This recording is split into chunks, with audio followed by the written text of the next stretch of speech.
Tudo bem, pessoal? Hoje a gente vai dar continuidade a essa terceira unidade do curso de TGS. Hoje a gente vai falar sobre gestão de processos, tá?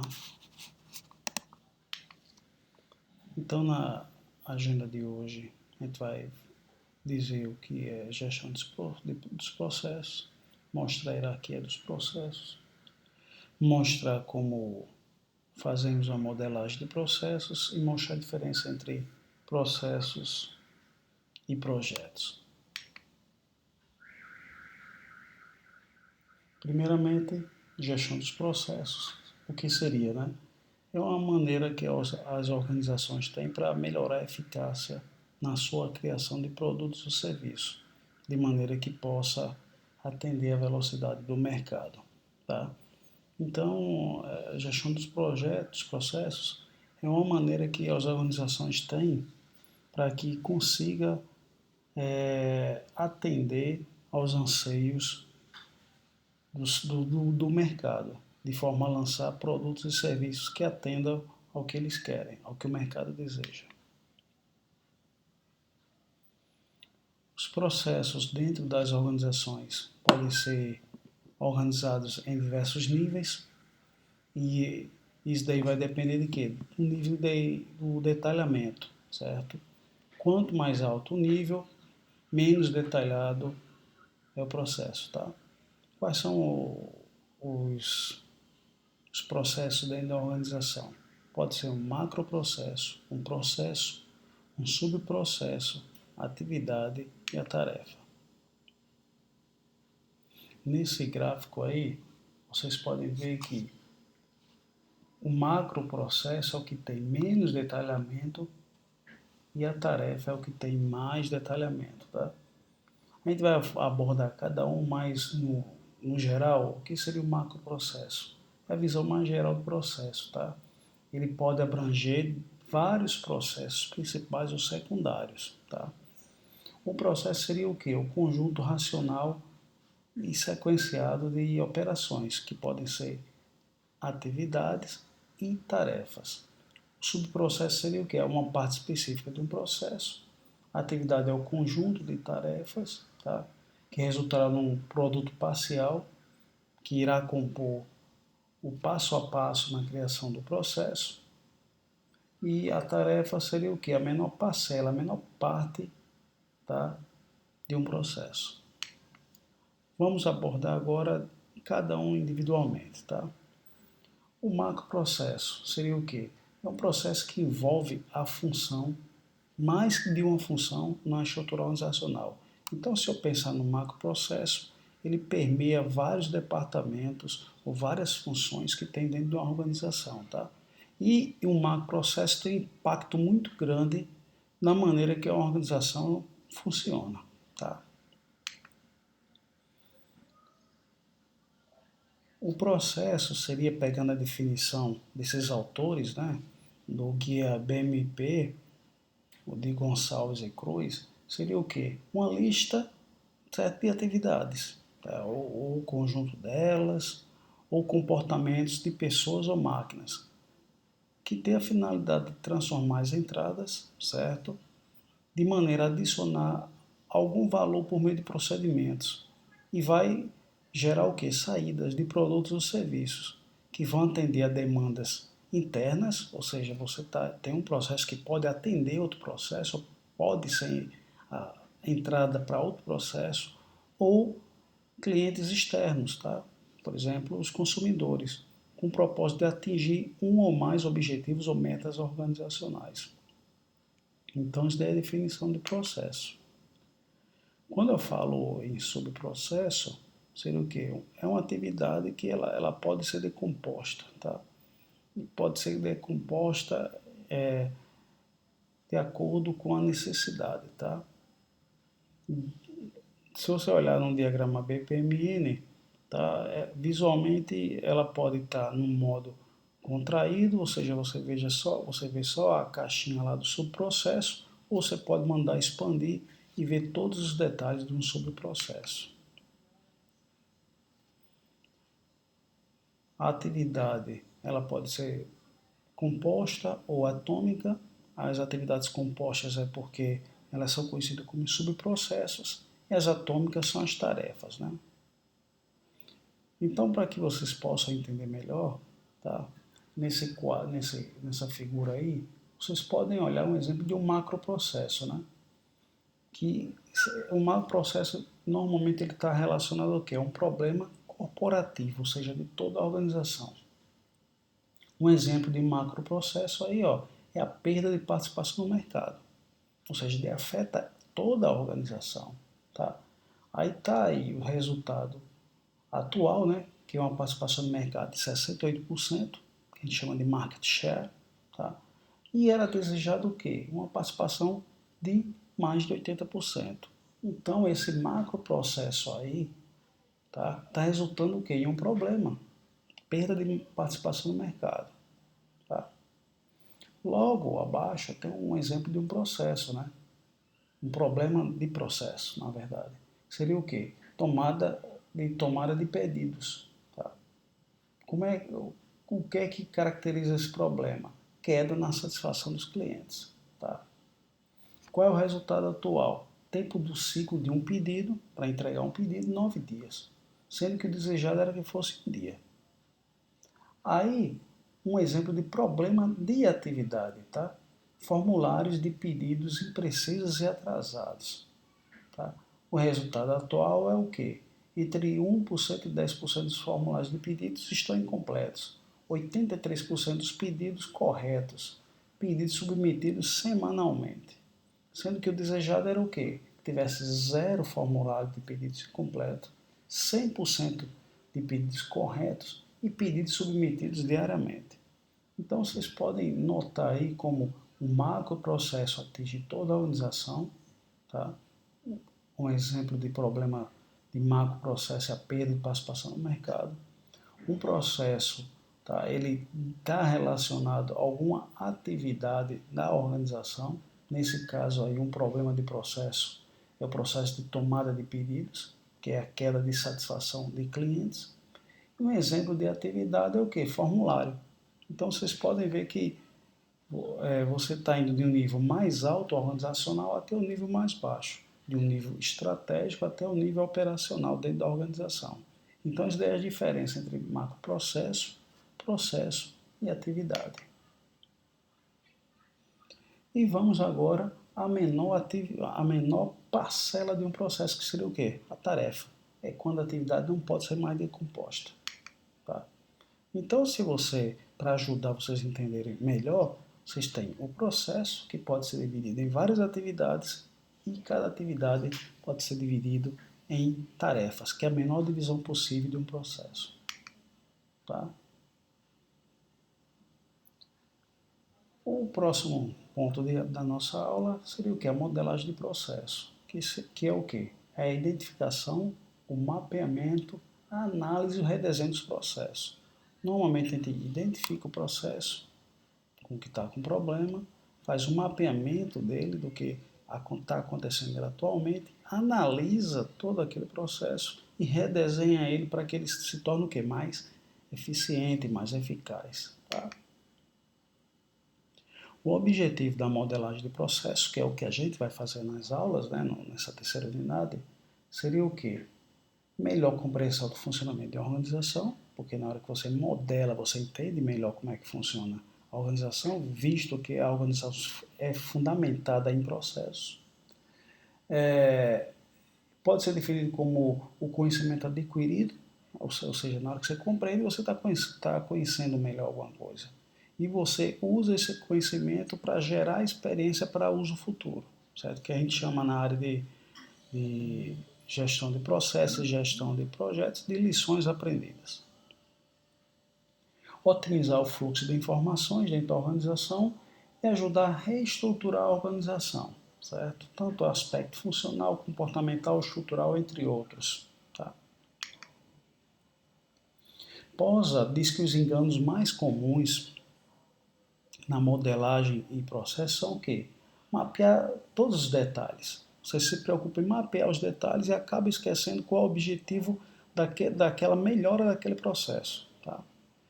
mapear os processos sem determinar como eles serão medidos, os resultados. Ou seja, você mapeia o processo, mas como é que você vai medir aquele resultado? O que é que você vai fazer para dizer que aquele processo melhorou? E usar as mesmas informações de fluxogramas que funcionou em outro momento, em outra empresa.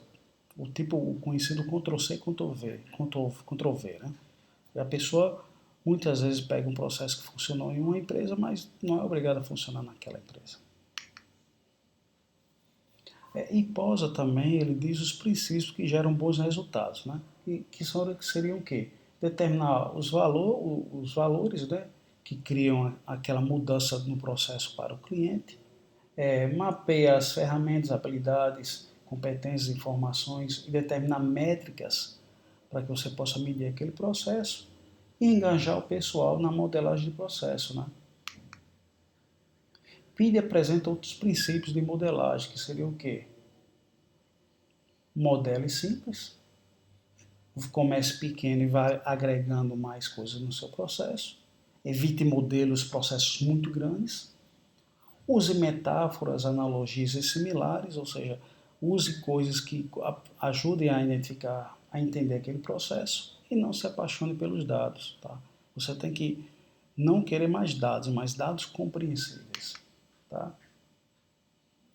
Invernada indica os seguintes princípios, né?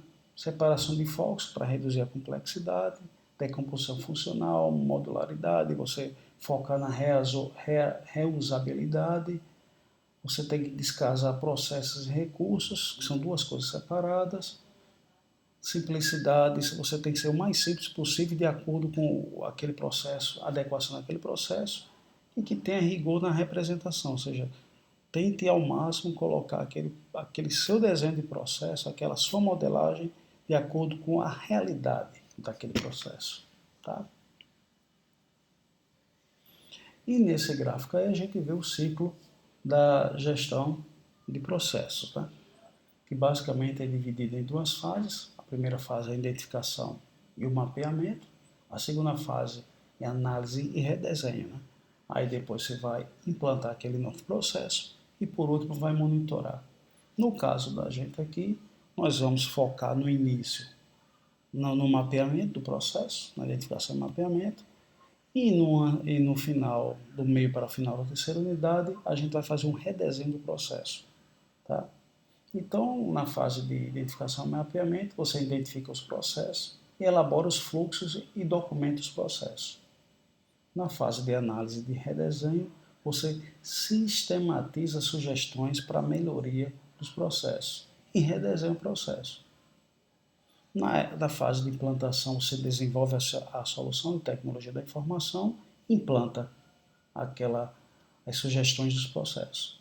E, por último, acompanha as metas, ou seja, vê se realmente aquele processo foi bem implementado e se está atingindo o que você queria com aquela implementação. Tá?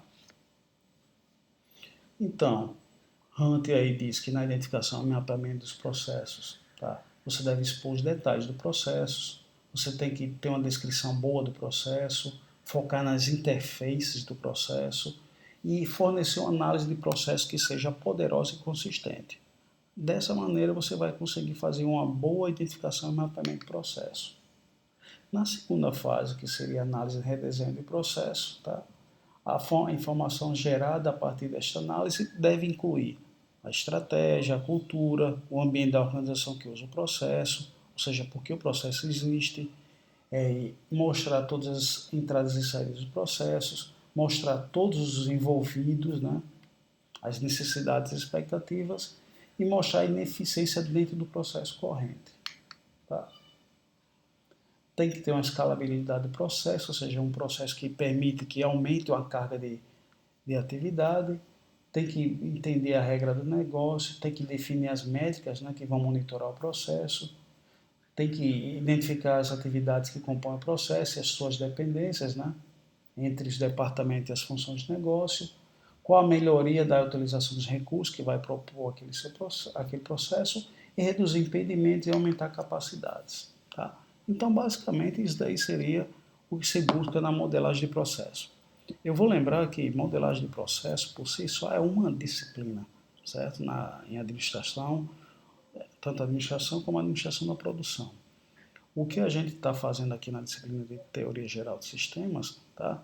É entender a aplicação da Teoria Geral de Sistemas dentro da organização, certo? No caso aqui, a gente vai entender qual o impacto da teoria, ou melhor, o que é que a gente vai usar da Teoria Geral de Sistemas para entender processos, desenhar processos e propor melhorias, tá? Em cima de tudo aquilo que a gente viu, o que é um sistema, que é feito de vários subsistemas, que tem entrada, processamento, saída e retroalimentação, certo? Tudo isso daí vai ser, esses conceitos vão ser utilizados no desenho do processo, tá? O último ponto da nossa aula, né, que é mais para que vocês possam entender e não confundir processos com projetos, tá? Seria processos versus projetos. O que é cada um, o que não é cada um e como não confundir um com o outro, tá? Eu já começo dizendo que os dois conceitos são normalmente confundidos, certo? E normalmente estão interligados, visto que você faz um projeto para melhorar um processo, tá? Mas são duas coisas separadas, tá? Qual a diferença básica entre projetos e processo, tá? Que também a parte de processo também é chamada de operações. Difere basicamente por quê? Porque projetos eles são temporários e exclusivos, tá? Ou seja, um projeto tem um início, um meio e um fim. E cada projeto é diferente um do outro, tá? Fez um projeto, terminou, acabou. Não se repete. Enquanto que os processos eles são contínuos, ou seja, ele vai de uma maneira contínua, ele não é temporário. Ele fica executando até que muda aquele processo, mas ele fica lá de maneira contínua e repetitiva, ao contrário dos projetos, que são temporários e exclusivos, não se repetem. Tá? O conceito de gestão de processo envolve o quê? Uma atividade, uma sequência de atividades rotineiras. Tá? São ações repetitivas e padronizadas que sempre esperam o quê? Que resulte no mesmo resultado. Tá bom? Que é produzir um produto ou serviço. Isso daí será reproduzido de maneira sistemática na sua organização até que tenha necessidade de mudar aquele processo. São algumas características de um processo, né? Ser um trabalho contínuo e rotineiro, gerar resultados constantes e padronizados, ser permanente e replicável e corresponde à forma pela qual a organização trabalha e agrega valor às entregas para o cliente. Tá? Então, isso daí é o que seria um processo. Né? Já projetos, de acordo com o PMI, que é o instituto que mantém o PMBOK, né, que é os principais melhores práticas de gestão de projetos, o projeto é o que? É um esforço temporário, tá? Para criar um produto, serviço ou resultado exclusivo. Se você for fazer outro projeto, vai gerar outro produto, serviço ou resultado, ou seja, não se repete, tá? Ao contrário dos processos. Quais são as características que tornam projetos diferentes de processo? Primeiramente, é temporário e único. Tá? Possui início, meio e fim. E ele rompe com o status do processo. Ou seja, quando você faz um projeto, ele rompe com aquele processo, muda aquele processo. Tá?